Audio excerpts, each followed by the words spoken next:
পেয়েছে, মাত্র 5 বছর বয়সে ভগবান পেয়েছে। সেই ভক্তকে আপনারা সকলেই জানেন যে রাম রাবণের যখন যুদ্ধ হলো, যুদ্ধটা কার জন্য? মা সীতার জন্য, তাই না? রাবণ যদি মা সীতাকে ফিরিয়ে দিত তাহলে তো এত বড় যুদ্ধটা হতো না। মা সীতাকে ফিরিয়ে দিল না বলেই তো রাম রাবণের যুদ্ধ। এবার রাবণের পক্ষ থেকে আজ পর্যন্ত রামের সঙ্গে যুদ্ধ করতে যারা যায়, আজ অব্দি কেউ ফিরে এলো না। কেন জানেন? যে একবার চলে যায় সে আর কোনোদিন ফিরে আসে না। যে একবার গোবিন্দের রাতুল রাঙা চরণে আশ্রয় করেছে সে আর কোনোদিনও ফিরে আসে না। রাবণরা ছিল 3 ভাই, রাবণ, কুম্ভকর্ণ এবং সবথেকে ছোট ভাই হলো বিভীষণ। আচ্ছা মায়েরা, আপনারা তো জানেন বিভীষণ কার পক্ষে ছিল? রাবণের পক্ষে না রামের পক্ষে? রামের পক্ষে, ঠিক তো? আমরা কথায় কথায় বলি না বাবা, ঘরের শত্রু বিভীষণ। কথাটা বলি বটে, ভেবেচিন্তে কি বলতে পেরেছি? আমরা কি ওই বিভীষণের মতো হতে পেরেছি? ওই বিভীষণের মতো জীবনে হতে পারবো না। কারণ রাবণের ছোট ভাই বিভীষণ এত বড় ভক্ত ছিল যে অধর্মের পথ ছেড়ে দিয়ে ধর্মের রাস্তা ধরেছিল। রাবণের কুল উদ্ধার করার জন্য অধর্ম পথ ছেড়ে দিয়ে ধর্মকে স্থাপন করার জন্য সে রামচন্দ্রের চরণে ঠাঁই নিয়েছিল। একে একে যাচ্ছে, যে যাচ্ছে সেই রামের চরণে উদ্ধার হয়ে যাচ্ছে, কেউ ফিরে আসছে না। রাবণ আজকে বড় একা, দরজা বন্ধ করে ঘর অন্ধকার করে ঘরের কোনায় বসে বসে কাঁদছে রাবণ। ঘরের কোনায় বসে বসে কাঁদছে আর মনে মনে বলছে, প্রভু সবাই তো চলে গেল, এখনো পর্যন্ত আমি বাকি রইলাম। জানি না সেদিন আমার কবে বা আসবে। এ জগতে সবাই বলে আমি নাকি রাবণ, আমি ভালো নই, আমি রামকে ভালোবাসি না। কিন্তু প্রভু, কেউ জানুক বা না জানুক, তুমি তো জানো যে আমি তোমায় কত ভালোবাসি। একটা কথা, বাকিদের মতো আমি ভক্তিটাকে প্রকাশ করতে পারি না। এ জগতে সবাই রাবণের বাইরেটাই দেখলো, রাবণের অন্তরটা কেউ দেখলো না। মা, এ জগতে সবাই বাইরেটা দেখে বিচার করে, অন্তরটা কজন দেখে? প্রভু, আমার ভাই কুম্ভকর্ণ চলে গেল, আমার ছোট ভাই বিভীষণ তোমার চরণে ঠাঁই দিয়েছে, শুধু এই অধম পারল না ঠাঁই দিতে। জানি না সেদিন আমার কবে বা আসবে। এই অপেক্ষায় যখন বসে আছে, রাবণ দরজা বন্ধ করে যখন কাঁদছে মা, ঠিক সেই সময়ে রাবণের বংশের শেষ সম্বল রাবণের ভাইপো বয়স হচ্ছে 5 বছর, নাম হলো তরণী। এই রাবণের ভাইপো মনে মনে চিন্তা করছে যে কি ব্যাপার, এই ঘরের ভেতরে দরজা বন্ধ করে কে কাঁদে? যেই না দরজা খুলেছে অমনি দেখছে তার জ্যাঠামশাই কাঁদছে। ছোট্ট ছেলে তো, এখনো ভালো করে জ্ঞান হয়নি। 5 বছরের তরুণী রাবণের গলাটা জড়িয়ে ধরেছে, জড়িয়ে ধরে বলল, জ্যাঠামশাই কি হয়েছে, তুমি কাঁদছো কেন গো? তোমার মনের মধ্যে কি কোনো দুঃখ আছে? তোমার মনের মধ্যে কি কোনো কষ্ট আছে? তুমি আমায় বলো, তুমি কাঁদছো কেন? আমি জানি আমার জ্যাঠামশাই রাবণ লোককে কাঁদান, নিজে কাঁদে না। সবাই বলে রাবণ অত্যাচারী, পাপাচারী, দুরাচারী, সে লোককে কাঁদায়, আজকে নিজে কাঁদছে কেন? কিসের দুঃখ তোমার? রাবণ বলে উঠল, খোকা তুই বুঝবি না, আমার দুঃখটা কোনোদিনও বুঝবি না। তবে একটা কথা বলবো, তোর যখন জন্ম হয়েছিল না, এই কোলে করে নিয়ে আমি সেদিন তোর নাম রেখেছিলাম তরণী। তরণী মানে, কথাটার মানে আছে, তরণী মানে নৌকা। ওমা, এ জগতে নদী পার করতে গেলে যেমন একটা নৌকার দরকার হয়, নৌকা ছাড়া তো নদী পার হওয়া যায় না, ঠিক সেরকম ইহলোক ছেড়ে পরলোকে যাবার পথে মাঝখানে একটা নদী আছে, বৈতরণী নদী, যেটা আমাদের সবাইকে পার করতে হবে। আমি যদি পেরিয়ে যেতে না পারি, তুই তো আমার তরুণী, তুই তো আমার নৌকা, তুই যেন আমার হাতটা ধরে সেদিন একটু পার করে দিস বাবা। ছোট ছেলে এখন বুঝতে পারছে না যে এ যাওয়াটা কোন যাওয়ার কথা হচ্ছে। ছোট ছেলে কি বুঝে মা? সে তখন বলে উঠলো, ও আজকে তোমার কেউ নেই বলে তুমি কাঁদছো? শোনো জ্যাঠামশাই, তোমার কেউ নেই তো কি হয়েছে, আমি তো আছি। আরে আমাকে একবার অনুমতি দাও, কাল সকালে আমি নিজে যাব রামের সঙ্গে যুদ্ধ করতে। খোকা, তুই এখন 5 বছর বয়স রে, তুই পারবি না। যুদ্ধ করতে গেলে শরীরে বল থাকা দরকার, ক্ষমতা থাকা দরকার, শক্তি থাকা দরকার। 5 বছরের ছেলে হতে পারে মা, জ্ঞান ছিল অটুট, ভক্তি ছিল অটুট। কি উত্তর দিচ্ছে জানেন? ওই ছোট্ট তরুণী বলে উঠলো, জ্যাঠামশাই তুমি ঠিক বলেছো, শক্তি আমার কিন্তু ভক্তি তো আছে। শক্তি নেই আমার, কিন্তু ভক্তি তো আছে। ভগবানকে পেতে গেলে শক্তি দরকার হয় না, ভগবানকে পেতে গেলে অটুট ভক্তির দরকার হয়। তুমি চিন্তা করো না, আমি যখন রামের সঙ্গে লড়াই করতে যাব, শরীরে ক্ষমতা নিয়ে যাব না, অন্তরে হৃদয়ে ভক্তি নিয়ে যাব। শক্তি দিয়ে নয়, ভক্তি দিয়ে আমি ভগবানের কাছে যাব। তুমি শুধু আমাকে একবার আশীর্বাদ করে দাও, আমি যেন রামের কাছে গিয়ে আর যেন জীবনে ফিরে আসতে না পারি। তরুণী, কিরকম কথা বলছিস তুই? পাগল হয়ে গেছিস? কত বড় কথা বলছে মা। আমাদের ছেলে মেয়েরা বাইরে গেলে কি বলে, মা তুমি চিন্তা করো না, আমি তাড়াতাড়ি চলে আসবো। কি গো মা, বলে তো আমি আসছি। আমরা যদি ভুল করে বলে দিই মা যাচ্ছি, আমরা কি বলি? খোকা যাচ্ছি বলতে নেই রে, বল আসছি। কিন্তু তরুণী বলছে, জ্যাঠামশাই আমি আর আসতেই চাই না, আমি শেষ বিদায় নিয়ে যেতে চাই। কেন জানো? এ জগতে কজন আছে যে ভগবানের হাতে মরতে পারে? এ জগতে কজনের ভাগ্য হয় যে ভগবানের চরণে মরতে পারে? জানো জ্যাঠামশাই, দেহ থেকে যখন প্রাণ পাখি উড়ে চলে যাবে, এই দেহটা কত শিগাল কুকুরে ছিঁড়ে ছিঁড়ে খাবে।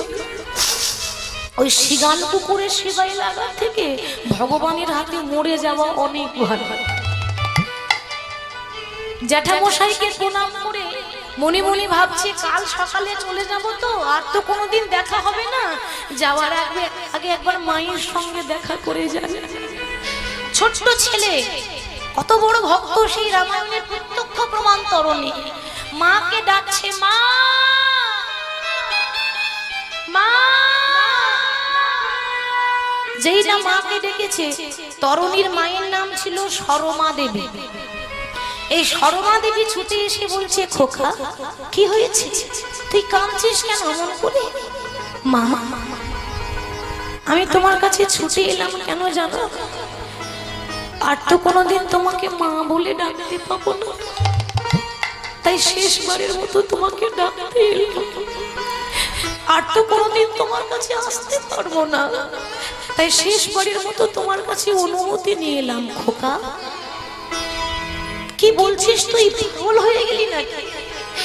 তুই কি পাগল হয়েছিস? কেউ তোকে কিছু বলেছে?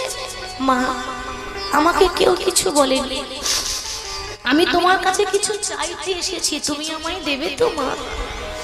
খোকা এত বড় হয়েছিস, কোনোদিন তো কোনো কিছুর অভাব দিনি, খাওয়া পড়ার অভাব দিনি, বল তুই কি চাস? মা তোমার 5 বছরের ছেলে তরুণী তোমার কাছে ভিক্ষার আঁচল পেতে দাঁড়িয়ে আছে। সোনা দানা টাকা পয়সা আর কিচ্ছু চাই না, আমার একটাই নিবেদন, আমার পা থেকে মাথা পর্যন্ত সর্ব অঙ্গে তুমি রাম রাম লিখে দাও। কেন জানো? এই জগতে কজনের ভাগ্য হয় যে মরার আগে রাম নাম লিখে মরতে পারে? আমি যদি অঙ্গে রাম নাম লিখে মরতে পারি, আমি মনে করব আমার মানব জন্মটা ধন্য হয়ে গেল। মা তখন মনে মনে চিন্তা করছে, হায় রে, ভগবানের কাছে প্রার্থনা করব এরকম মা যেন ঘরে ঘরে হয়। কেন?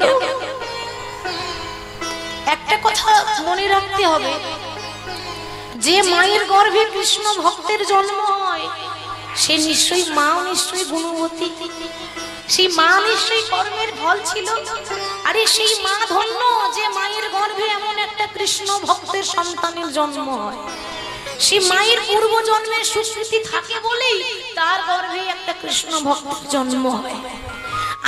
আমি ধন্য হয়ে গেলাম, তোর মতো সন্তানকে আমার গর্ভে ধারণ করে আমি আশীর্বাদ করলাম, যা তুই ভগবানের চরণে উদ্ধার হয়ে যা। এবার মা কি করছে, ছেলের পা থেকে মাথা পর্যন্ত রাম রাম রাম রাম লিখে দিচ্ছে। কিন্তু মাগো, সর্বঙ্গে রাম নাম লিখলো বটে, কিন্তু বিধির বিধান খণ্ডন করতে পারবে এরকম ভগবানেরও ক্ষমতা নেই। যার যেভাবে মৃত্যু লেখা আছে ভগবানও তো আটকাতে পারবে না। সর্বঙ্গে রাম নাম লিখলো, কিন্তু গলায় লিখতে ভুলে গেল। কেন? বিধির বিধান, ওইখানেই তার মৃত্যু আছে, মরণ আছে। সব জায়গায় রাম নাম লেখা হয়েছে, কিন্তু গলায় লেখা হলো না, গলায় লিখতে ভুলে গেল। আর ছোট্ট তরুণী মাকে প্রণাম করছে, মা আর তো কোনোদিন দেখা হবে না, এইবারের মতো শেষ বিদায়, এইবারের মতো শেষ দেখা, আর কোনোদিন হয়তো ও মা হবে না আর দেখা, তোমায় আর কোনোদিন হয়তো হবে না আর দেখা। বিদায় রজনী ক্ষমা এদেশে আমার কেহ নাই, চলে যায় এদেশে আমার কেহ নাই। আর কোনোদিন হয়তো হবে না আর দেখা, আর কোনোদিন হয়তো হবে না আর দেখা।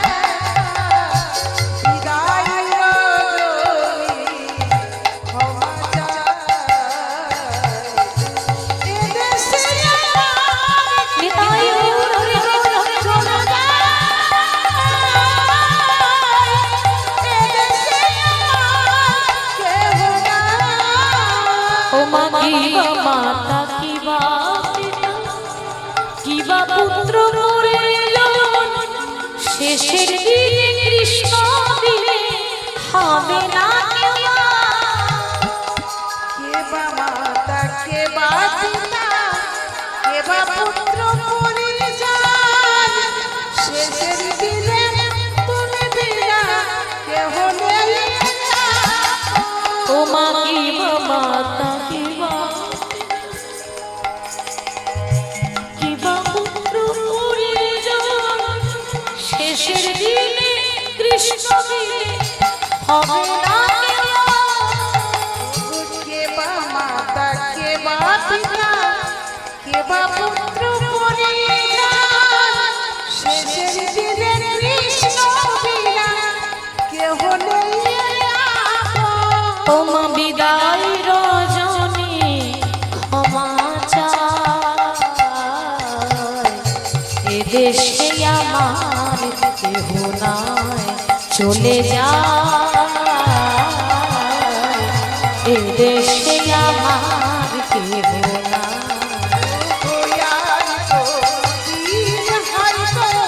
হবে না আর দেখা, বিদায় রজনী ক্ষমা চায়,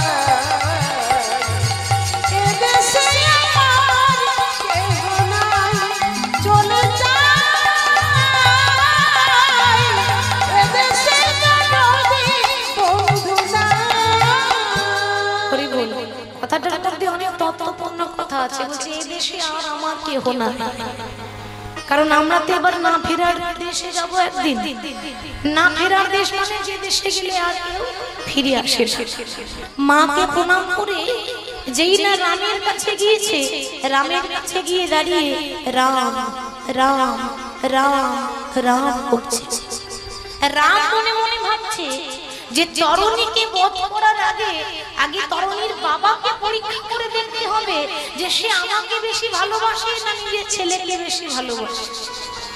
ও বাবা, কথায় আছে না, ভগবান নিজে মুখে বলেছে, যে করে আমার আশ আমি তারই করি সর্বনাশ।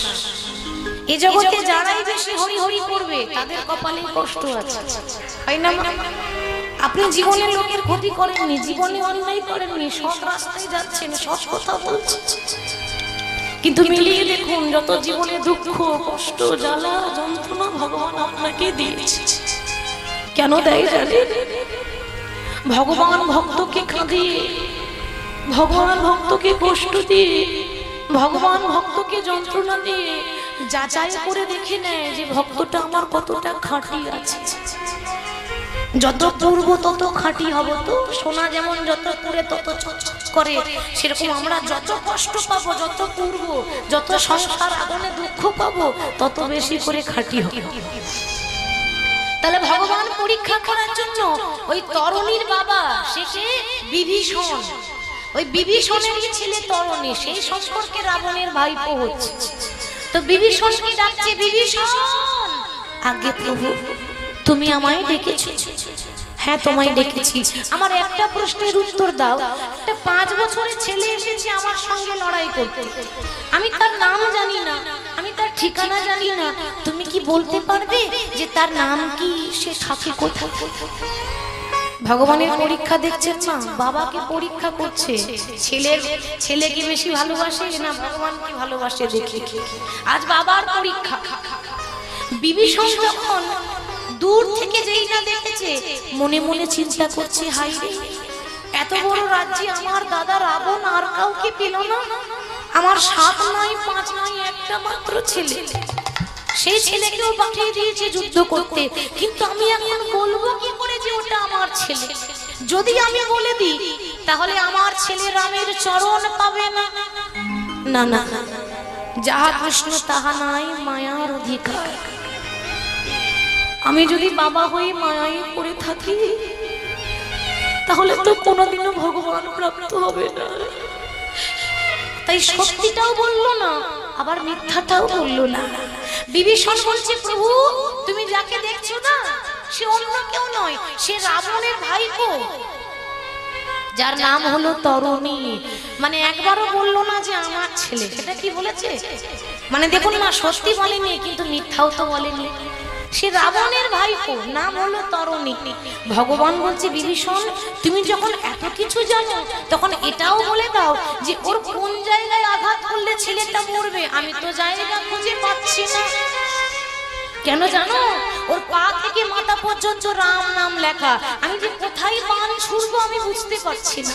তুমি কি আমাকে বলবে যে ছেলেটা কিভাবে মরবে, কোথায় বান প্রয়োগ করলে মরবে? বিভীষণ বলছে, প্রভু তুমি জানতে চাও? তাহলে ভালো করে দেখো, ওর সর্ব অঙ্গে রাম নাম লেখা থাকতে পারে কিন্তু ওর গলায় কিন্তু রাম নাম লেখা নেই, মানে গলাটা বাদ পড়ে গেছে। তুমি যদি ওই গলায় আঘাত করতে পারো তবেই ছেলেটি মরবে। রাম আর দেরি না করে সঙ্গে সঙ্গে বাণ ছুড়ে দিল। আর রাম যেই না বাণ ছুড়েছে, বাণ সামনে দিয়ে এগিয়ে এসে তরুণীর গলায় এমন ভাবে আঘাত লেগেছে, একদিকে মুন্ড কেটে পড়ে গেল, একদিকে দেহ কেটে পড়ে গেল।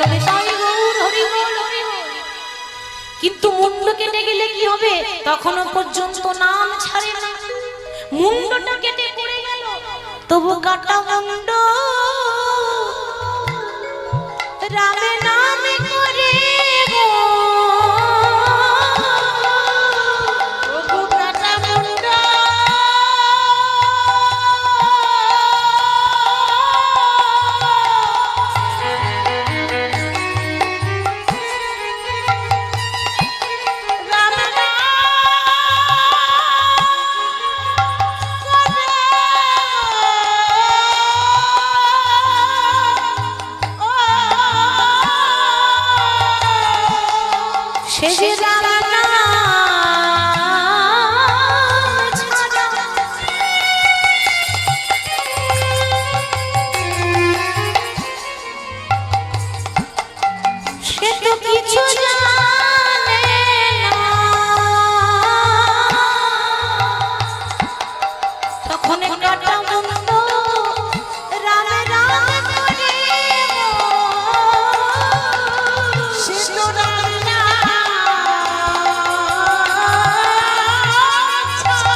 5 বছরের ছেলের মুন্ডটা কেটে পড়ে গেল, কিন্তু নাম বন্ধ হচ্ছে না।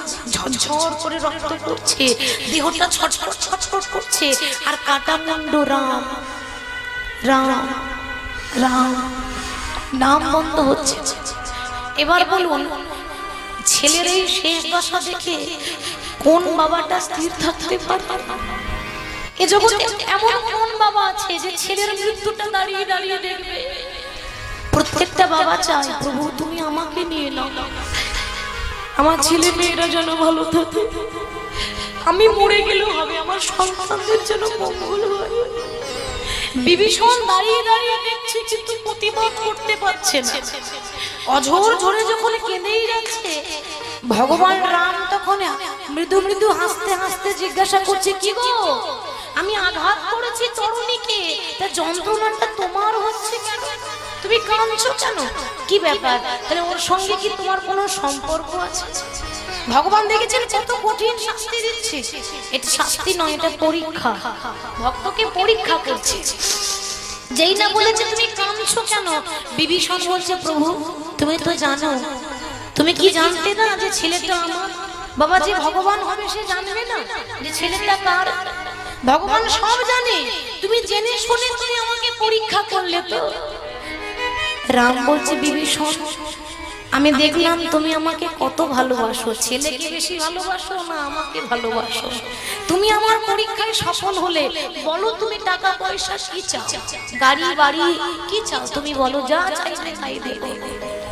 বিভীষণ, রাবণের ছোট ভাই বিভীষণ তখন বলছে, প্রভু যারা ভক্ত হয় তারা তো ভগবানের কাছে গাড়ি বাড়ি চাইতে যাই না, টাকা পয়সা চাইবার হলে তো কোন দিন চেয়ে নিতাম। একটা বাবার কাছে তার একটা পুত্র চলে গেল, ওই ছেলের জায়গাটাতে টাকা পয়সা দিতে পারে না প্রভু,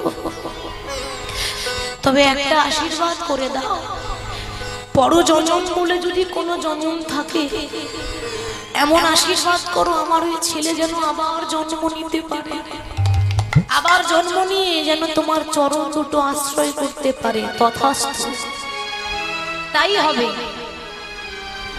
আমি আশীর্বাদ করলাম। এটা তো ত্রেতা যুগ, মানে রামায়ণের কথা চলছে। এরপরে যখন দাপর যুগ আসবে, আমি যখন বৃন্দাবনে কৃষ্ণ হব, তখন তোমার ছেলে হবে আমার 12টার মধ্যে 12টা প্রধান, 12টা উপপ্রধান, 24টা সখা ছিল কৃষ্ণ। তা তোমার ছেলে তরুণী হবে আমার 24টা বন্ধুর মধ্যে সব থেকে প্রিয় বন্ধু, নাম হবে সুবল সখা নিতাই গৌর হরি বল হরি বল। ভগবান কৃষ্ণের সব থেকে প্রিয় বন্ধুকে সুবল। অনেকে বলে সুদামা, কিন্তু না, সুদামা থেকেও বেশি প্রিয় হলো সুবল। দেখেছেন বাবা, মানুষ কর্মে বড় হয়। মানুষ কখন বড় হয়? কর্মে, গুণে। জন্ম হোক যেথা সেথা, কর্ম ভালো চায়। তাহলে ডাকার মতো ডাকলে পরে ভগবান পাওয়া যায়। তাই ভক্ত বলছে, আকুল সুরে ডাকলে তারে পাওয়া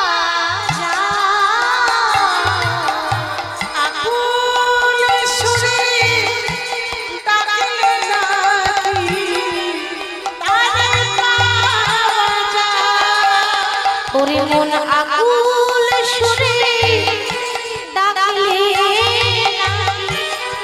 তারে পাওয়া যায়।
চৈতন্য মহাপ্রভু আমাদেরকে চেতনা দিলেন বলে আরেক নাম হলো চৈতন্য মহাপ্রভু।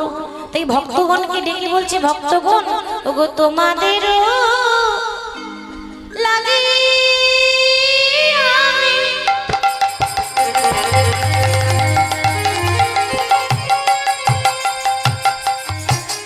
হলাম অবতার তোমাদের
হরি হরি হরি বলা হরি ছাড়া আর কেহ না।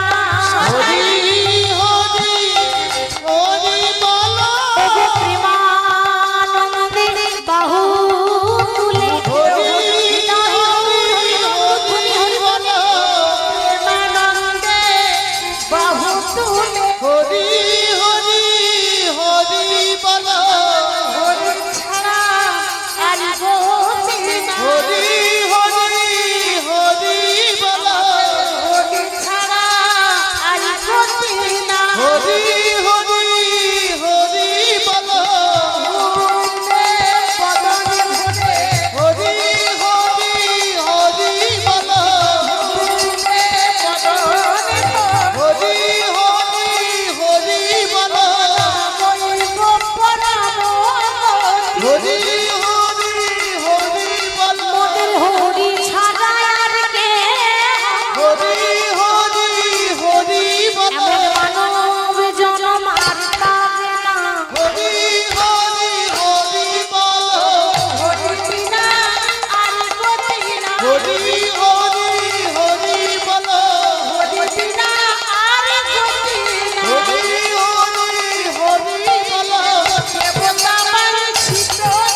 ভক্তি বিনোদ প্রভু চরণে ধরিয়া চরণে ধরিয়া হরি নামে মহামন্ত্র লইল মাগি হরি নামে মহামন্ত্র লইল মাগিয়া। হরি বল।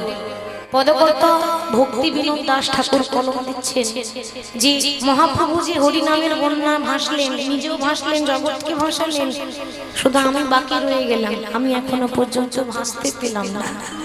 তো মহাপ্রভু মনে মনে চিন্তা করছে মা যে নবদ্বীপে আর থাকলে হবে না, কারণ প্রত্যেকটা ভক্তকে উদ্ধার করতে গেলে, কলির জীবকে হরি নাম দিতে গেলে আমাকে তো ঘরে থাকলে হবে না। তাই মহাপ্রভু মাত্র 24 বছর বয়সে ঘর ছেড়ে সন্ন্যাসী হয়ে কোথায় গেলেন? প্রথমেই কিন্তু তার ইচ্ছা ছিল বৃন্দাবন যাওয়া, কিন্তু সচী মাতা বলেছিল, ওরে নিমাই, তুই যখন সন্ন্যাসী হয়ে চলে যাচ্ছিস, তোর বাবা যখন মারা গিয়েছিল, তোর বাবার পিণ্ডদান করেছিলাম উড়িষ্যার জগন্নাথ ধাম। তাহলে আমার ইচ্ছা আছে যে তুই সন্ন্যাসী যখন হয়েছিস তখন প্রথমে হরিনাম শুরু কর উড়িষ্যার জগন্নাথ ধাম। তাই মহাপ্রভু প্রত্যেকটা ভক্তকে সঙ্গে নিয়ে জগন্নাথ ধাম যাচ্ছে। এবার যে ভক্তকে নিয়ে লীলা খেলা করবেন সেই ভক্তের সঙ্গে দেখা হবে কোথায়? ওই মন্দিরেই দেখা হবে, মানে সেখানে না গেলে দেখা হবে না। ভক্তটির নাম হচ্ছে গোবিন্দ ঘোষ। ওই গোবিন্দ ঘোষকে নিয়েই লীলা, এই নিয়েই হলো অগ্রদ্বীপের গোপীনাথ লীলা। তাহলে মহাপ্রভু ওই জগন্নাথ মন্দিরে যাচ্ছে কেমন ভাবে? জয় জগন্নাথ জয় জগন্নাথ জয় জগন্নাথ জয় জগন্নাথ জয় জগন্নাথ জয় জগন্নাথ জয় জগন্নাথ জয় জগন্নাথ জয় জগন্নাথ জয় জগন্নাথ জয় জগন্নাথ জয় জগন্নাথ জয় জগন্নাথ জয় জগন্নাথ জয় জগন্নাথ জয় জগন্নাথ। জয় জগন্নাথ জয়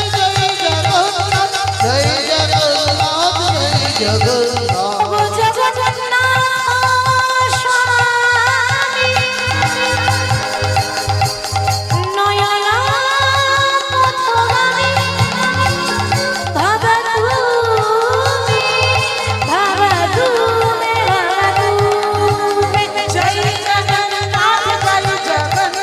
জয় জয় জগন্নাথ জয় জগন্নাথ জয় জগন্নাথ জয় জগন্নাথ। বলি জগন্নাথ ধাম কি জগন্নাথ ধাম কি জগন্নাথ ধাম কি। মহাপ্রভু যেই না জগন্নাথ মন্দিরে এলেন, বাবা জগন্নাথ মন্দিরে এসে প্রভাতকালে হরিনাম করছেন মহাপ্রভু। মহাপ্রভু যখন প্রভাতকালে হরিনাম করছেন কেমন ভাবে করছেন? ভজ গৌরাঙ্গ জপ গৌরাঙ্গ লহ গৌরাঙ্গের নাম রে। ভজ গৌরাঙ্গ জপ নিতাই গৌর হরি বল। লহ গৌরাঙ্গের নাম রে। ভজ গৌরাঙ্গ জপ গৌরাঙ্গ লহ গৌরাঙ্গের নাম রে। ভজ গৌরাঙ্গ জপ গৌরাঙ্গ লহ গৌরাঙ্গের নাম রে। আজি জন গৌরাঙ্গ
লহ গৌরাঙ্গের নাম রে। ভজ গৌরাঙ্গ জপ গৌরাঙ্গ লহ গৌরাঙ্গের নাম রে।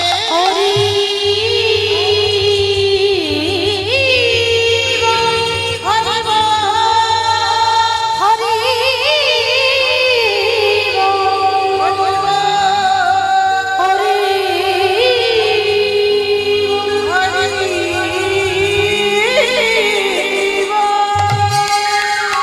মহাপ্রভু যখন ভক্তদেরকে সঙ্গে নিয়ে হরিনাম গাইছে, ওইদিকে যে ভক্তকে নিয়ে লীলা খেলা, সেই ভক্তের মনে ইচ্ছা হয়েছে যে মহাপ্রভুর চরণে আশ্রয় নেব। বাড়ি হচ্ছে অগ্রদ্বীপ। অগ্রদ্বীপ তো আপনারা জানবেন, বীরভূমের মানুষ আমরা কি আর না জানি? অগ্রদ্বীপ, সেই অগ্রদ্বীপের মাটি থেকে আসছেন, নাম হলো গোবিন্দ ঘোষ। ছোট থেকে বড় ইচ্ছা মহাপ্রভুর চরণে আশ্রয় নেব, ছোট থেকে বড় ইচ্ছা মহাপ্রভুর চরণে ঠাঁই নেব। মা বাবা কেউ নেই, ছোটবেলায় মারা গেছে, আর ছোট থেকে বড় হয়েছে শুধু একটাই ইচ্ছা নিয়ে, একদিন যদি গৌরের দেখা পাই, একদিন যদি ভগবানের দেখা পাই। হঠাৎ খবর পেয়েছে, ভক্তদের মুখে খবর পেয়েছে, শুনতে পেয়েছে যে মহাপ্রভু নাকি এখন জগন্নাথ মন্দিরে আছে। তাহলে এত খুঁজে খুঁজে যখন মহাপ্রভুকে জগন্নাথে পাওয়া গেল, তাহলে আমিও যাব জগন্নাথ ধামে, মহাপ্রভুকে দেখতে যাব। তাই মহাপ্রভুকে দেখার জন্য খালি পায়ে হেঁটে হেঁটে জগন্নাথ ধাম যাচ্ছে। এত এত জেলা পার করেছে, বীরভূম জেলা পার করে বর্ধমান জেলা, বর্ধমান পেরিয়ে বাঁকুড়া, বাঁকুড়া পেরিয়ে পুরুলিয়া জেলা পেরিয়ে মেদিনীপুর থেকে খড়গপুর থেকে বাম দিকে রাস্তা হলো উড়িষ্যার জগন্নাথ মন্দির। এই এত এত পথ যাচ্ছে হেঁটে হেঁটে, তো মনে মনে চিন্তা করছি, ওগো প্রভু, বড় আশা নিয়ে তোমার কাছে আমি যাব বলে যাচ্ছি, জানি না কোনোদিনও তোমার দেখা পাবো কিনা। তবে শুনেছি আশাতেই তো চাষা খাটে, তাই না মা? হাল ছাড়লে হবে না। আমরা মনে মনে ভাবছি এত ডাকছি, তবু তো গৌরাময় কৃপা করলো না। না, এত ডেকেও যখন ভগবান সাড়া দেয় না, আমরা ভগবানের নাম করব না। ওমা, ওই ভুলটা করবেন না। আর যদি ভগবান কৃপা না করে, কালকে তো করবে। কত ভক্তি গোবিন্দ ঘোষে, অন্তরে ভক্তি কাঁদতে কাঁদতে যাচ্ছে, প্রভু এ জন্মে যদি কৃপা না হয়, পর জন্মে তো হবে। 100 জন্মেও যদি কৃপা না হয়, 101 জন্মে তো হবে। শুধু আমার ইচ্ছা আমি যেন তোমার কৃপা পাই, এই দেহটা যেন তোমার সেবায় লাগতে পারে। এই বলে প্রভুকে স্মরণ করে সে যখন পথে যাচ্ছে, বাবা প্রভুর নাম গাইতে গাইতে যাচ্ছে, কৃষ্ণ কেশব কৃষ্ণ কেশব মধুমাখা এই নাম হরি নাম, সুধা মাখা এই নাম।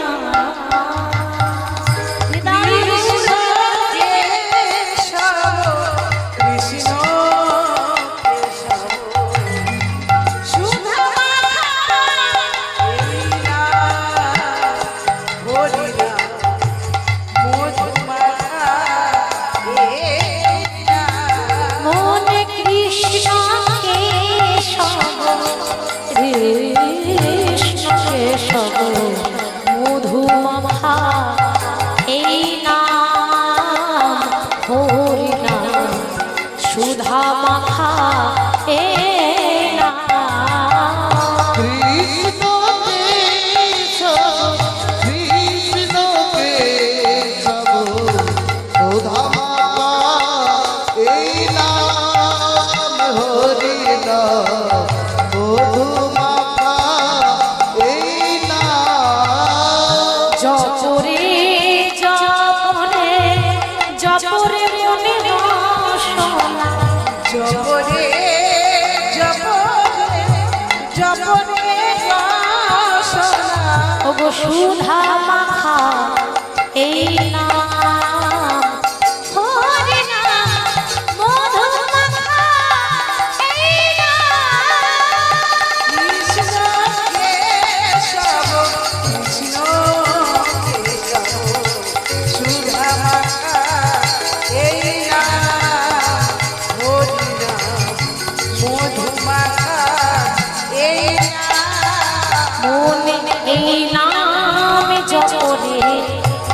ভুলো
জপরে জপরে জপরে মনে রসনা জপরে জপরে জপরে রসনা জপরে জপরে জপরে মনে রসনা জপরে জপরে জপরে মনে রসনা সুধা মাখা এই নাম হরি নাম মধু মাখা এই নাম কৃষ্ণ কেশব কৃষ্ণ কেশব সুধা এই নাম হরি নাম মধু মাখা এই নাম। প্রভুর নাম গাইতে গাইতে গোবিন্দ ঘোষ যাচ্ছে কোথায় না উড়িষ্যার জগন্নাথ ধাম। যেই না জগন্নাথ মন্দিরে পৌঁছে গেল, মা যাকে দেখার জন্য তার এত আনন্দ, যাকে দেখার জন্য এত ব্যাকুলতা, তাকে তো দেখতে পাওয়া যাচ্ছে না। অর্থাৎ গৌর হরিকে ভক্তরা কি করেছে, এমন ভাবে ঘিরে দাঁড়িয়েছে যে গৌর হরিকে দেখা যাচ্ছে না। গোবিন্দ ঘোষ ছুটতে ছুটতে গিয়ে ওই ভক্তদেরকে ডেকে বলছে, ওগো আমি অনেক দূর থেকে এসেছি, আমাকে একটু গৌরকে দেখার সুযোগ করে দাও না গো, আমি বড় আশা করে এসেছি, আমাকে একটুখানি দেখতে দাও। দূর হয়ে যাও, এতক্ষণ থেকে আমরা লাইন দিয়ে দাঁড়িয়ে আছি, এখনো পর্যন্ত আমরা গৌর দেখতে পেলাম না, আর কোথাকার কোন ভিখারি এসে বলে গৌর দেখতে। এতক্ষণ সকাল থেকে আমরা দাঁড়িয়ে আছি, এখনো আমরা দেখতে পাইনি। বাবা অপমান করে যেই না দূর দূর করে তাড়িয়ে দিল। গোবিন্দ ঘোষ মনে মনে বলছে, প্রভু আশা করে এসেছিলাম, কিন্তু ওরা আমাকে দেখতে দিল না, কিন্তু তবু এত সহজে তো হাল ছাড়বো না। এখন আমি দেখতে নাই বা পেলাম, আমি দূরে আদুরে গিয়ে একটা গাছের আড়ালে গিয়ে দাঁড়াবো, সবাই যখন চলে যাবে তারপর তো দেখতে পাবো। অনেকটা দূরে একটা গাছ ছিল বাবা, আর গাছের আড়ালে গোবিন্দ ঘোষ দাঁড়িয়ে আছে। গাছের আড়ালে যখন গোবিন্দ ঘোষ দাঁড়িয়ে আছে, হ্যাঁ গো, ভক্ত যদি এত দূর কষ্ট করে আসে, ভগবান একটুখানি আসতে পারবে না? গৌর হরি মনে মনে ভাবছি, আহারে আমার গোবিন্দ ঘোষ আমার জন্য এত দূর এসেছে, আমি এইটুকু যেতে পারবো না।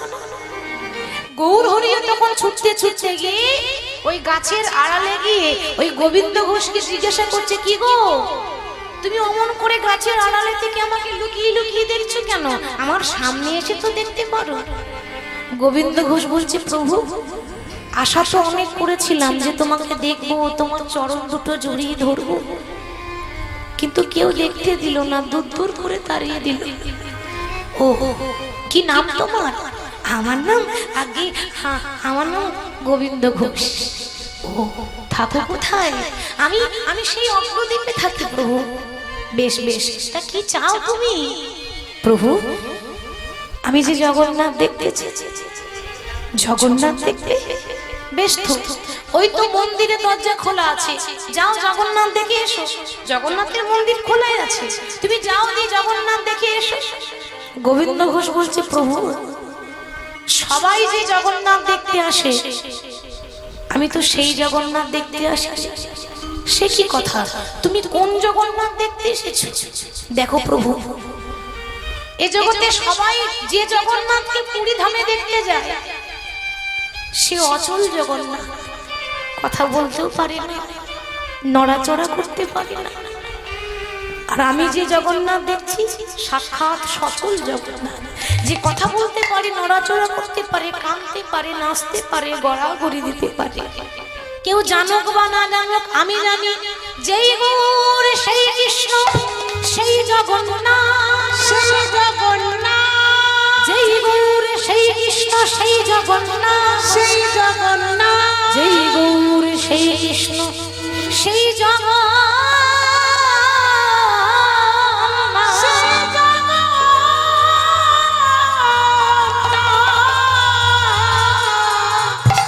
আমি জানি যেই গৌর সেই কৃষ্ণ সেই জগন্নাথ। মাগো আমরা মনে করি তাহলে কৃষ্ণ আলাদা, গৌর আলাদা, জগন্নাথ আলাদা, কিন্তু তা নয়, তিনজনই একই, শুধু অবতার নিয়েছে ভক্তদের জন্য। তাহলে তুমি আমাকে চিনতে পেরেছো? হ্যাঁ প্রভু, আমি জানি তুমি জগন্নাথ, তুমি হলে কৃষ্ণ, ব্রজের বাঁকা কৃষ্ণ। আকাশের শোভা চন্দ্র যেমন, রাতের শোভা তারা, ব্রজের শোভা কৃষ্ণ চন্দ্র, নদিয়ার শোভা গোরা।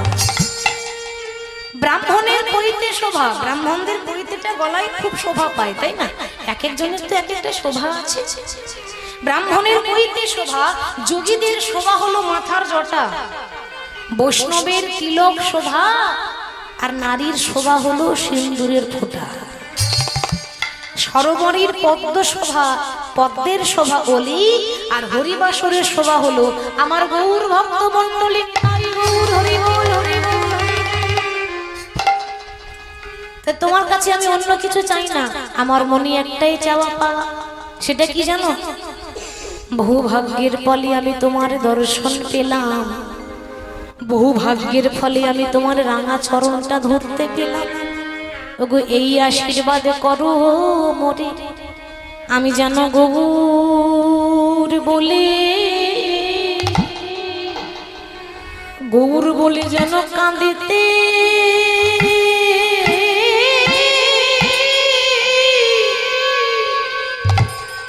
ওগো প্রভু যেন কাঁদিতে পারি।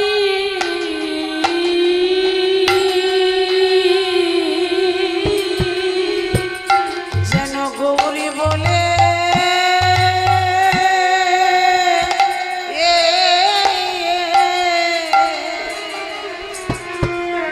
ওগো কাঁদিতে কাঁদিতে পারি।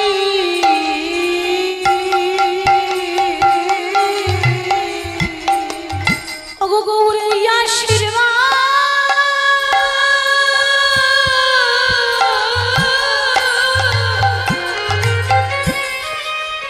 ওগো আমায় আশীর্বাদ করো গো মোরে, আমি যেন গৌর বলে যেন কাঁদিতে পারি।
আমাদের এই মানব জন,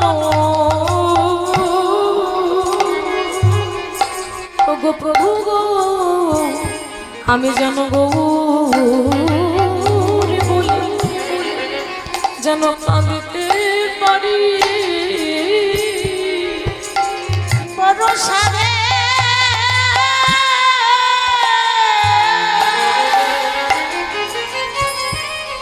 ওগো 84 লক্ষবার ভ্রমণ করে একবার হয় মানবী জনম। এই জনমে আমি যেন বলে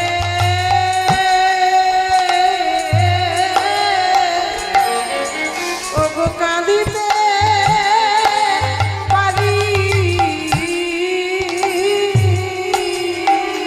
প্রভু আমার মনে অন্য কোনো বাসনা নেই, আমি টাকা পয়সা গাড়ি বাড়ি কিছু চাই না। আমি কি চাই জানো? আমাকে যেন তোমার চরণ দুটো ছাড়া করে দিও না, আমাকে সারা জীবন যেন তোমার ওই রাঙা চরণে আশ্রয় দিও। আমি অন্য কিছু নয়, আমি ঘর ছেড়ে তোমার সঙ্গে সন্ন্যাসী হতে চাই। গোবিন্দ এমন ভাবে পাগলামি করো না, ঘরের ছেলে ঘরে ফিরে যাও। তুমি সংসারী মানুষ, আমি একটা সন্ন্যাসী মানুষ, আর সন্ন্যাসীর সঙ্গে সংসারীর মিল কোনোদিনও হতে পারে না। সংসার ধর্ম আলাদা, সন্ন্যাসীদের ধর্ম আলাদা। অতএব ঘরের ছেলে ঘরে ফিরে যাও, তুমি আমার সঙ্গী হতে এসো না। দেখো প্রভু, তুমি যদি আমাকে চরণ ছাড়া করে দাও, আমি কিন্তু আর বাঁচবো না। আমি বাঁচতেও চাই না, এই দেহটাই আমি রাখবো না, প্রাণটাই আমি রাখবো না। মহাপ্রভু বলছে, বেশ, তুমি যখন আমার চরণে ঠাঁই চাও, আশ্রয় চাও, ঠিক আছে, আজ থেকে আমি আমার চরণে তোমাকে আশ্রয় দিলাম। আজ থেকে তুমি আমার সঙ্গী হলে, আজ থেকে তুমি আমার সঙ্গী হলে। এবার গোবিন্দ ঘোষকে মহাপ্রভু সঙ্গী করেছে, মানে সন্ন্যাসীর দলে ঢুকিয়েছে।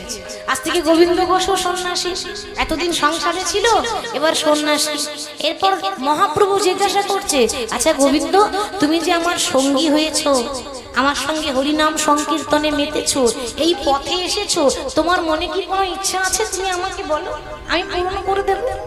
গোবিন্দ ঘোষ বলছে, প্রভু আমার অন্য কোনো ইচ্ছা নেই, আমার ছোট থেকে ইচ্ছা আছে আমি বৃন্দাবনের পথে পথে গাইব রাধা নাম।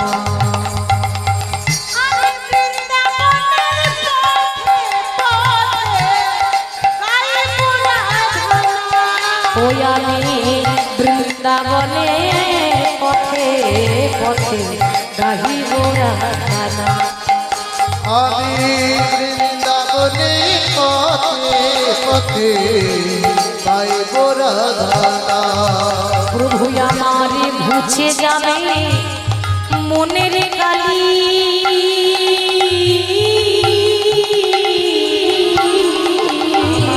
মুছে যাবে মনের কালি।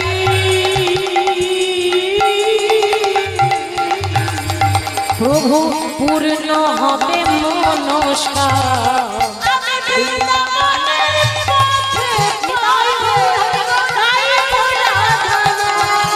আমি বৃন্দাবনের পথে পথে গাইব রাধার নাম।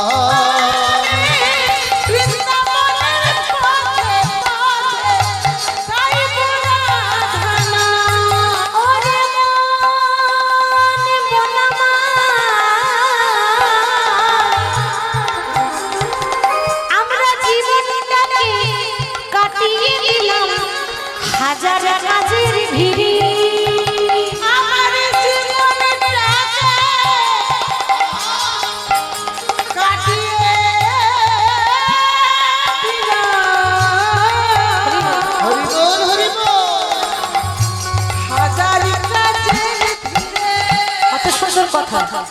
হাজার হাজার কাজ করতে করতে জীবন কেটে গেল, তার মাঝে আমাদের একটু হরি বলা হলো না, তাই না?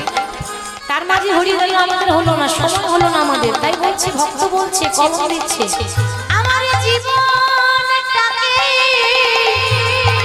কাটিয়ে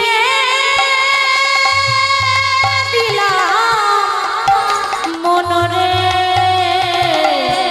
হাজার কাজের ভিড়ে। আমার জীবনটাকে আমি কাটিয়ে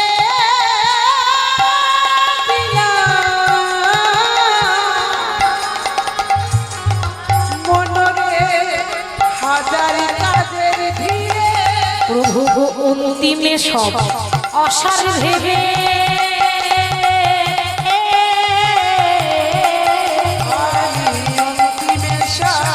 অসারি ভেবে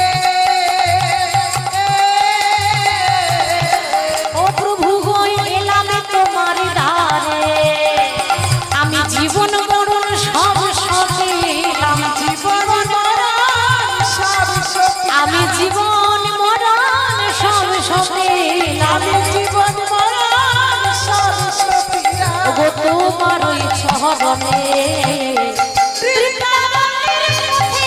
পথে গাহিব রাধা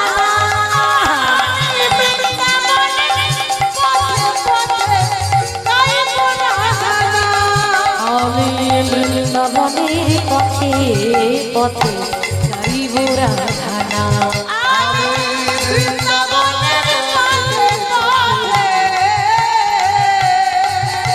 গাইব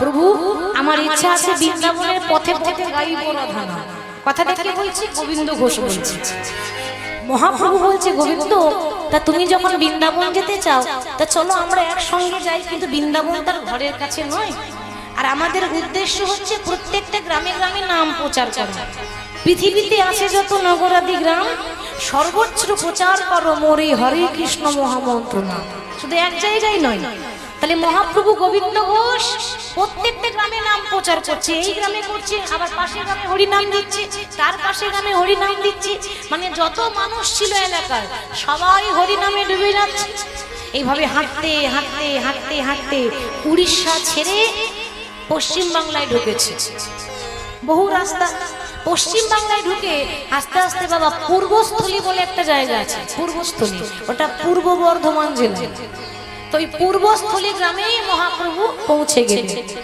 আর যেই না পূর্বস্থলী গ্রামে পৌঁছেছে মহাপ্রভুর যা সুন্দর দেখতে গায়ের রং কাঁচা সোনার মতো চকচক করে আর এই রূপটা দেখার জন্য আশেপাশের গ্রামের যত মানুষ ছিল চলো গৌরকে দেখে আসি শুনেছি সোনার গৌরাঙ্গ এসেছে তা কেমন ভাবে যাচ্ছে আনন্দে ধাবল সবে গৌরাঙ্গ দেখিতে তাই আনন্দে ধাবল সবে গৌরাঙ্গ দেখিতে আনন্দ দাওলো সবে গৌরাঙ্গ দেখিতে মুখে গৌর গৌর বলে যায় নাচিছে নাচিছে গৌর গৌর বলে যায় নাচিছে নাচিছে গৌর গৌর বলে যায় নাচিছে নাচিছে গৌর গৌর বলে যায় নাচিতে নাচিতে আবার কেহ নাচে কেহ গায় কেহ বলে হরি কেহ নাচে কেহ গায় কেহ বলে হরি কেহ নাচে কেহ গায় কেহ বলে হরি কেহ কেহ আনন্দতে যায় গলা করি কেহ কেহ আনন্দতে যায় গলা করি কেহ কেহ আনন্দতে যায় গলা করি কেহ কেহ আনন্দতে যায় গলা করি এই হরি নামে একরকম ভাব হয় না কেউ দেখবেন আনন্দে উল্লাস হয়ে ভগবানের নাম করে আনন্দে মেতে যায় দুটি বাহু তুলে আবার কেউ হরি নাম শুনে ঝরঝর করে কাঁদে আবার কেউ হরি নাম শুনে দেখবেন একেবারে গড়াগড়ি দিচ্ছে একরকমের ভাব নয় কেউ নাচতে নাচতে যাচ্ছে কেউ গড়াগড়ি দিতে দিতে যাচ্ছে কেউ কাঁদতে কাঁদতে যাচ্ছে কেউ হাসতে হাসতে যাচ্ছে এমন ভাবে তারা গড়াগড়ি যাইব গড়াগড়ি যাইব গড়াগড়ি যাই গো এ গৌর গৌর গৌর বলে গড়াগড়ি যাইব উর্ধ্বনি হরি হরি গড়াগড়ি যাইব কে গৌর গৌর গৌর বলে গড়াগড়ি যাই গো গৌর গৌর গৌর বলে গড়াগড়ি যাইব তারা কেহ কেহ আনন্দতে যাই গড়াগড়ি কেহ কেহ আনন্দতে যাইব গড়াগড়ি গৌর গৌর বলতে বলতে গৌরকে দেখার জন্য তারা যেই না পূর্বস্থলী গেছে দেখছি একটা গাছের নিচে মহাপ্রভু বিশ্রাম করছে ভক্তরা সবাই লাইন দিয়ে দাঁড়িয়েছে একবার দেখবো বলে সেই সময়ে মহাপ্রভু ওই গোবিন্দ ঘোষ যাকে সঙ্গী করেছে ভক্ত করেছে নতুন সেই গোবিন্দ ঘোষকে ডেকে বলছে ও গোবিন্দ বলি দাঁড়িয়ে দাঁড়িয়ে দেখছো কি দেখতে পাচ্ছ না আমার এত এত ভক্ত এসেছে দূর থেকে এসেছে তো তারা সেবা না করে চলে যাবে আমরা কি করি যখন হরিবাসর করি 24 প্রহর করি তা দেখবেন ধুলোটার দিনে আমাদের প্রসাদের ব্যবস্থা থাকে তাই না ভক্তদের দূর দূরান্ত থেকে ছুটে এসেছে ভক্তদের তো সেবা করানো দরকার সেবাই হচ্ছে পরম ধর্ম ভক্তকে যদি সেবা করানো যায় তার মানে ভগবানের সেবা হয়ে গেল তাহলে এত এত ভক্ত দাঁড়িয়ে দাঁড়িয়ে দেখছেও যে সবাই দাঁড়িয়ে আছে, তো একটু সেবার ব্যবস্থা করো। গোবিন্দ ঘোষ মনে মনে ভাবছে, বাবা আগে যদি জানতাম যে এত লোকের রান্না আমাকে করতে হবে, তাহলে আমি আগে আগে ভক্ত হতে যেতাম না। বেশ ভালোই ছিলাম, শুধু শুধু ভক্ত হতে গেলাম, এই ভক্ত হয়ে আমার এই অবস্থা। ভক্ত হওয়া তো সহজ কথা নয়, ভক্ত বড় শক্ত কথা। পণ্ডিত রইল বসে, গাছের ফলটি গাছে রইল, বৃন্ত করল বসে। তাহলে জীবনে ভাবতে পারিনি যে আমাকে রান্না করে এত মানুষকে খাওয়াতে হবে। আগে জানলে পরে সঙ্গী হতাম না, কিন্তু কিছু করার নেই মা, সঙ্গী যখন হয়েছি তখন তো করতে হবে। আচ্ছা প্রভু, এই এত এত ভক্তের সেবার ব্যবস্থা আমি একাই করব? হ্যাঁ তুমি করবে না তো কে করবে? যাও।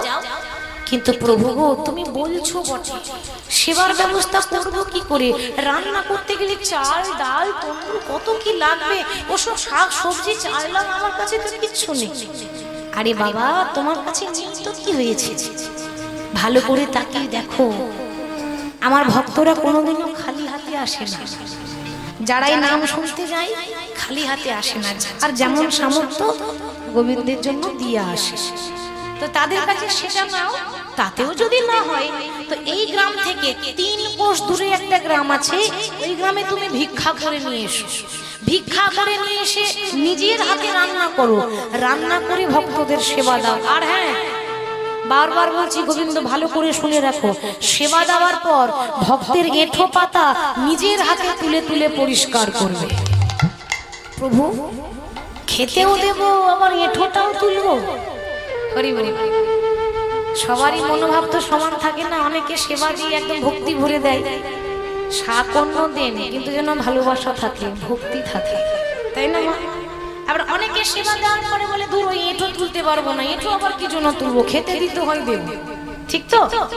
তাহলে এঁঠো, ভক্তির এঁঠো পাতা তুললে যে কি পুণ্য হয়, সেটা মহাভারতে বর্ণনা করেছেন ভগবান। আমরা কেন, ভগবান নিজে এঁঠো তুলেছে। কোন দিন? যখন পঞ্চ পাণ্ডবের মধ্যে স্থির হলো যে আমরা আজ থেকে রাজস্বাহী যজ্ঞ করব, আর এই রাজস্বাহী যজ্ঞে ব্রাহ্মণ, বৈষ্ণব, দেবতা, পৃথিবীতে যত মানুষ আছে সবারই নিমন্ত্রণ, কেউ বাকি থাকবে না। তা যুধিষ্ঠির তখন কৃষ্ণকে বলছে, কৃষ্ণ এত বড় যজ্ঞ হচ্ছে, 5 জনকে তো মিলে যজ্ঞটা করতে হবে, তা সবাই একটা করে দায়িত্ব নিচ্ছে, তুমি দায়িত্ব নেবে না? ওমা একটু লক্ষ্য করবেন, কৃষ্ণ তখন একটু মৃদু মৃদু হেসে বলছে, দায়িত্ব? আজ আমি এমন কাজ করব যে কোনোদিনও সেই কাজ করিনি। কেন, কি করবে? আজকে তোমার এই যজ্ঞে যত ব্রাহ্মণ আসবে, যত বৈষ্ণব আসবে, যে জাতির মানুষ হোক না কেন, আমি ওই দরজায় দাঁড়িয়ে তাদের চরণ দুটো নিজের হাতে ধোয়াই, ভগবান হয়ে পা ধোয়াই দেবে। ছি ছি ছি ছি, তুমি আর কোনো কর্ম পেলে না? যুধিষ্ঠির, ভক্তের চরণ ধোয়া এলে যে কি পুণ্য হয় তুমি জানো না। শুধু তা নয়, ভক্তরা যখন সেবা করে নেবে, নরনারায়ণের সেবা হওয়ার পর আমি নিজের হাতে এঁঠো পাতাগুলো তুলে তুলে পরিষ্কার করব।